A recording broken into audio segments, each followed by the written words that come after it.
మంచిర్యాల జిల్లా చెన్నూరు మండలం చింతలపల్లి గ్రామ సమీపంలో 2 తలల పాములను స్మగ్లింగ్ చేస్తున్న ముఠాను పట్టుకున్నారు ఫారెస్ట్ అధికారులు. కొందరు వ్యక్తులు మహారాష్ట్ర నుంచి పాములను తీసుకొస్తున్నట్లు గుర్తించారు అధికారులు.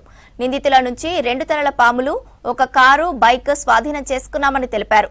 మహారాష్ట్రకు చెందిన 2, తెలంగాణకు చెందిన 5 వ్యక్తులపై కేసు నమోదు చేసి రిమాండ్కు తరలించామన్నారు ఫారెస్ట్ ఆఫీసర్స్.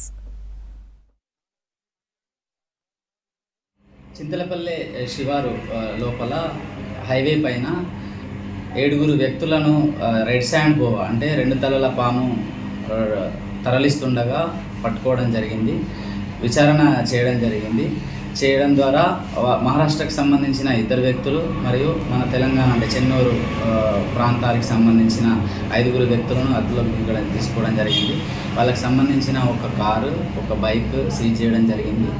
వాళ్ళ తీసుకొని దాంట్లో ఉన్న ఆ కారులో ఉన్న రెడ్ శాండ్ బోవా అంటే 2 తలల పామును గుర్తించి వాళ్ళను అదుపులోకి తీసుకొని విచారణ చేపట్టి కేసు రిజిస్టర్ చేయడం జరిగింది. వాళ్ళను వైల్డ్ లైఫ్ ప్రొటెక్షన్ యాక్ట్ ప్రకారము వారిపైన దానికి సంబంధించిన ఏవైతే మనకు ఉంటాయో వాటిని ఇంక్లూడ్ చేయడం జరిగింది. వాటిని కోర్ట్ ఆఫ్ లా ప్రకారము వాళ్ళను కోర్టు ముందు ప్రొడ్యూస్